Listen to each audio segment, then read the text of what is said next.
창세기 17장 15절에서 22절 말씀입니다. 하나님께서 아브라함과 언약을 맺으셨습니다. 그 언약은 아브라함 개인과 맺었지만 그 개인에게만 해당된 것이 아니라 그의 후손들과도 맺으신 것이었습니다. 하나님께서 그들의 하나님이 되시고 그들은 하나님의 백성이 되는 관계 속으로 들어가게 되었습니다. 아브라함은 언약을 맺으면서 하나님으로부터 크게 번성하게 될 것이라는 약속을 받았습니다.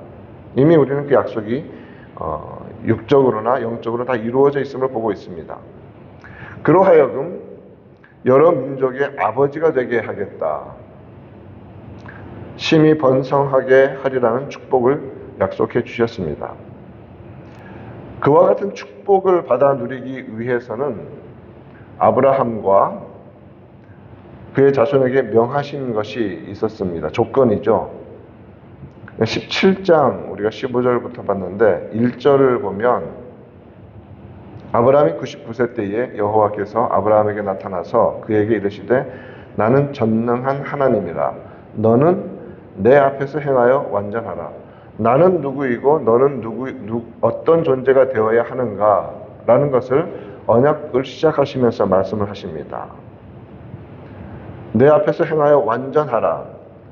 하나님 앞에서 온전하고 거룩하게 살아가라는 명령입니다. 노아가 당대 의인이었다라는 표현처럼 하나님 앞에서 살아가라는 그런 명령이죠. 언약은 그런 부르심입니다. 축복을 말하기 전에 하나님이 그러한 삶으로 인도하셨다, 이끄신다는 것을 기억해야 합니다. 또한 9절 말씀, 17장 9절에서 하나님이 또 아브라함에게 이르시되 그런즉 너는 내 언약을 지키고 내 후손도 대대로 지키라 이렇게 말씀하시죠. 축복이 있습니다. 그 축복 이전에 하나님 앞에서의 헌신과 섬김 그리고 거룩한 삶이 있습니다. 하나님께서는 이 언약 관계로 부르시면서 명령하신 그 말씀에, 하나님의 말씀에 그와 그 후손이 순종하라고 그 조건을 말씀하셨던 것이죠. 그리하면 영원히 복을 받을 것이다. 15절 말씀에서 하나님이 계속해서 말씀을 아브라함에게 주십니다. 내 아내 사레는 이름을 사레라 하지 말고 사라라 하라. 사레는 원어적인 의미로서는 지배자라는 의미가 있는데 여성형이기 때문에 지배한다는 의미로 어떤 신분을 말할 수 있습니까? 공주 혹은 왕비라는 의미. 근데 사레에 소유격이 붙어 있어서 나의 공주님, 나의 왕비님 이름이 그런 거예요. 우리식으로 부르면 아브라함이 사레를 부를 때마다 나의 공주님, 좀 분위기 좋아지겠죠? 나의 왕비님, 이렇게 이름이 그렇다는 겁니다. 사레라는 이름이. 그런데 거기서 이제 소유격으로 쓰였던 것인데 사라 하면 이제는 어떤 개인의 차원을 넘어서는 겁니다. 여주인, 왕비, 귀부인, 그리고 더 나아가서 개인의 차원을 넘어선 열국의 어머니라는 의미가 사라에게 있습니다. 차원이 넓어지는 것이죠. 아브라함이라는 이름의 의미는 많은 무리의 아버지, 열국의 아버지였습니다. 그 이름으로 하나님께서 아브라함에서 아브라함으로 바꿔주셨죠. 사라는 이제 열국의 어머니로서 많은 왕들이 태어날 민족을 이룰 그 여인으로서 그 이름이 변화되게 되는 것입니다. 이름을 바꾸신다는 것은 하나님께서 본격적으로 그들을 통하여 그들을 열국의 아버지와 어머니로 세우실 뿐만 아니라 믿음의 조상으로, 믿음의 조상이라는 이름에 합당하게 그들을 더욱더 훈련시키시고 세워가신다는 의미가 포함되어 있는 것입니다. 하나님의 이름을 바꿔주셨기 때문에 하나님의 의도가 있는 것이고 하나님의 일하심이 시작된다는 의미죠. 하나님은 아브라함의 아내 이름을 사라로 바꾸어 주셨을 뿐만 아니라 실제로 그녀가 무수한 민족의 여주인, 어머니로서 아들을 낳을 것이라고 말씀해 주십니다. 16절에서 내가 그에게 사라에게 복을 주어 그가 내게 아들을 낳아주게 하며, 아들을 낳는데 보십시오. 성경은 언제나 이런 구조를 많이 보여주십니다. 하나님이 낳아주게 하신다는 겁니다. 하나님이 주시겠다는 것이죠. 낳아주게 하며 내가 그에게 복을 주어 그를 여러 민족의 어머니가 되게 하리니, 사람의 실력이 아니라 하나님의 능력입니다. 되게 하겠다. 민족의 여러 왕이 그에게서 나리라. 이런 약속을 주십니다. 아브라함의 이름을 바꾸어 주시면서 내가 너를 여러 민족의 아버지가 되게 하겠다. 여러 민족이 너에게서 나올 것이다. 여러 왕들이 너의 후손 중에서 세워지게 될 것이다. 너를 통하여 많은 민족, 많은 왕들이 태어난다. 이와 동일한 약속을 사라에게도 주시는 것입니다. 너가 열국의 아버지인데 사라가 열국의 어머니가 될 것이고 그에게서 여러 왕들이 나온다. 하나님께서 아브라함 자신뿐만 아니라 사라에게도 이러한 번성과 충만의 복을 주셨으면 감사해야 마땅하겠죠. 그런데 아브라함은 반응이 전혀 다르게 나옵니다. 17절을 보시면 아브라함이 엎드려 어떻게 했다고요? 웃으며 마음속으로 이르되 100세 된 사람이 어찌 자식을 낳을까? 사라는 90세니 어찌 출산하리요? 어찌 출산하리까? 모두 다 이제 늙은 사람이 되었는데 어떻게 자녀 낳을 수 있는가? 이와 같은 자연적인, 인간적인, 상식적인 차원에서 하나님의 말씀을 받으니 웃음이 나왔던 것입니다. 그 웃음이 기쁨과 감사의 웃음입니까? 그렇지 않았겠죠? 갑자기 자기도 모르게 헛웃음이 나온 겁니다. 하나님이 말씀하시는데 아유, 말도 안 돼. 냉소적인 비웃음에 가까운 그런 웃음이었겠죠. 그와 같은 반응에 이어서 18절에서 뭐라고 말합니까? 아브라함이 이에 하나님께 아뢰되 이스마엘이나 하나님 앞에 살기를 원하나이다. 18절에서 이스마엘이나, 여기 지금 분명한 어떤 그 의미와 느낌들이 선명하게 나타납니다. 아브라함은 86세에 이스마엘을 낳았습니다. 자기의 아들입니다. 물론 사라를 통해 태어난 아들이 아니고 여종인 하갈의 아들이지만 자기의 아들입니다. 그때부터 오늘 본문을 통해서 우리가 알 수 있는 것은 아브라함은 하나님의 약속이 성취되었다고 생각한 것 같습니다. 15장에서 하나님이 이 땅을 너와 내 후손에게 주겠다라고 하실 때 나는 무자하오니 나는 자식이 없으니까 내 집에서 길리운 종 중에서 가장 충성된 다메섹 사람 엘리에셀이 상속자입니다. 했을 때 하나님 뭐라고 말씀하셨습니까? 아니다. 너의 몸에서 날 자가 상속자로 삼겠다. 하나님이 내게 자손을 주지 않으셨으니까. 그런데 15장 4절에서 내 몸에서 날 자가 내 상속자가 되리라고 하십니다. 그 약속에 따라서 어떤 일이 벌어졌습니까? 사레가 먼저 나서서 여종 하갈에게 들어가라. 그로 인하여 내가 내 아들을 얻으리라. 여종은 자신의 소유이므로 그 아들도 자신의 소유니까 내 아들이랑 마찬가지니까 그렇게 아들이 태어나면 되지 않겠느냐. 어쨌거나 이스마엘은 아브라함의 아들입니다. 아브라함을 통해서 태어났습니다. 그러니 아브라함은 어떻게 생각합니까? 이제 됐다. 지금 99세 때 하나님께서 그에게 말씀하시기까지 86세 때부터 그런 생각으로 계속 초지일관 살아왔던 것입니다. 하나님의 약속은 이루어졌다. 이스마엘을 통해서 이제 내 모든 것이 상속되고 물려져 내려갈 것이다. 축복마저도.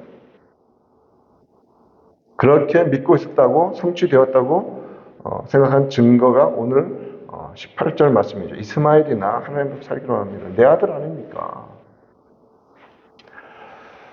오늘 여기서 우리가 배우고 깨달아야 하는 두 가지 정도를 한번 생각해 보고자 합니다. 먼저는 하나님의 약속을 내가 가진 기준과 상식의 차원에서 이해하고 받으려는 것입니다. 아브라함은 이미 이스마엘을 통해서 자기 몸을 통해 상속자가 난다는 약속이 이루어졌다고 13년을 믿고 있었습니다. 그것도 틀린 것은 아닙니다.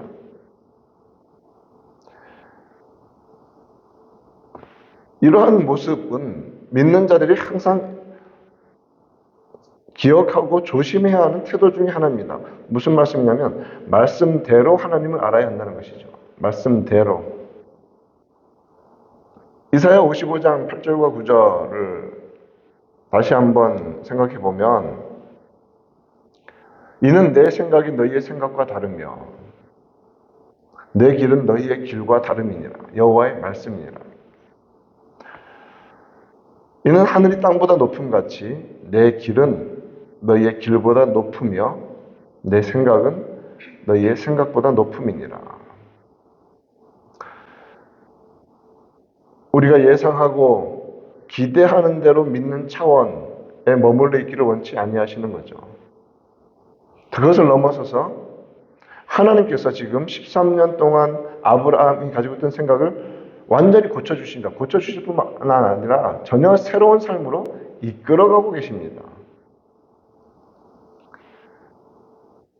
그러할 때 아브라함이 보여주는 모습, 믿음의 단계를 계속 보여주고 있는데 우리가 어떤 태도를 조심해야 하는가? 우리가 예상하고 기대하는 대로 믿는 차원에 머물러 있지 말라는 것이죠.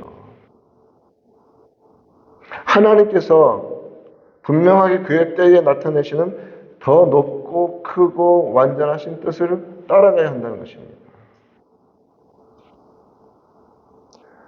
아브라함의 이러한 모습에서 볼 수 있는 두 번째 태도는 무엇입니까?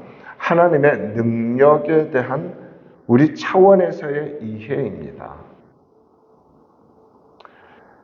아브라함의 말처럼 100세 된 자신과 90세 된 사라를 통해서 어떻게 자식이 태어날까 하는 이러한 모습이죠. 이와 동일한 모습이 누가복음 1장에서도 나타남을 보게 됩니다. 세례 요한의 아버지인 사가랴가 자신의 반열의 순서에 따라 제사장의 직무를 행하기 위해서 성소에서 직무를 행하고 있습니다. 아직 세례 요한이 태어나기는커녕 생기지도 않은 때입니다. 이미 나이가 많이 늙었습니다. 자신뿐만 아니라 엘리사벳도. 주의 사자가 그에게 나타나서 엘리사벳을 통하여서 아들을 낳게 되리라고 말씀을 해주십니다. 사가랴가 누가복음 1장 18절에서 내가 이것을 어찌 알리요? 이런 일이 어떻게 있겠습니까? 내가 늙고 아내도 나이가 많으니이다. 아브라함과 사가랴가 보여준 반응은 그들의 반응이 아니라 우리의 반응이죠. 우리 역시도 항상 지니고 있는 자연적이고 상식적인 차원에서의 태도입니다. 그런데 아브라함의 경우와 또 사가랴의 경우를 통해서 보여주시는 것은 무엇입니까? 하나님께서 하시는 일하심과 하나님의 능력은 넘어선다는 것입니다. 그것을 넘어서는 것이며 그리고 결국은 거기까지 믿음으로 이끌어 가려고 하십니다. 그래서 아브라함이 나이 든 자가 어떻게 자식을 낳으리요 하던 믿음을 어디까지 끌고 가신다고요? 이삭밖에 없는데 이삭을 바치라는 거기까지 하나님이 아브라함을 이끌어 가시면서 죽여도 산다, 죽어도 살리신다는 하나님의 능력을 확신하는 차원까지 끌어올리시는 것입니다. 하나님의 작업인 것이죠. 민수기 11장에서 보면 이스라엘이 또다시 만나에 질렸다고 하면서 처음에 출애굽기에서 나타난 사건은 먹을 것이 없어서 만나와 메추라기를 먹이셨는데 한 번 더 있었거든요. 민수기 11장에서 고기 달라고. 그러자 하나님께서 이 아우성을 들은 모세의 기도를 들으시고 내가 한 달 동안 고기 먹여줄게. 그렇게 말씀하십니다. 그러니까 모세도 아니 하나님 이 많은 사람들 한 달 동안 고기를 어떻게 먹입니까? 온 세상 소, 양 다 잡아도 이거 어떻게 이 200만 명의 사람들을 다 먹입니까?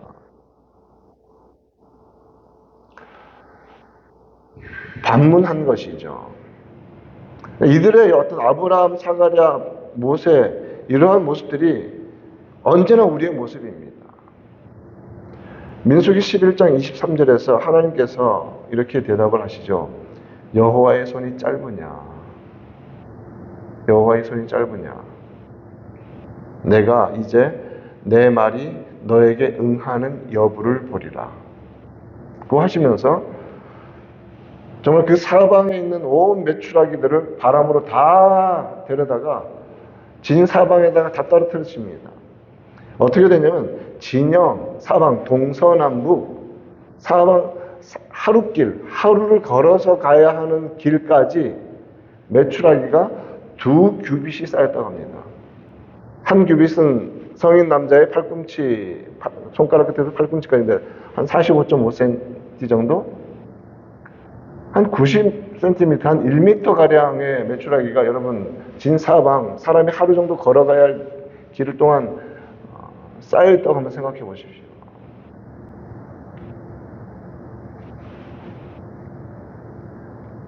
하나님께서는 믿지 못하고 마음으로 웃으면서 엎드려 웃으면서 어떻게 그런 일이 있습니까? 라고 했던 아브라함에게 21절 나의 언약은 내가 내년 이 시기에 사라가 내게 낳을 이삭과 세우리라. 이름까지 지어줍니다. 이삭은 웃음이라는 뜻입니다. 아브라함은 그 언약이 이스마엘을 통해서 상속된다고 13년을 믿고 있었는데 하나님은 이제서야 그 뜻을 보여주고 계십니다. 이스마엘이 아니라 이삭이 하나님의 뜻 안에서 이미 준비되어 있었던 것입니다. 하나님은 그가 정하신 뜻과 방식에 따라서 행하십니다. 그리고 그가 정하신 때에 일하십니다.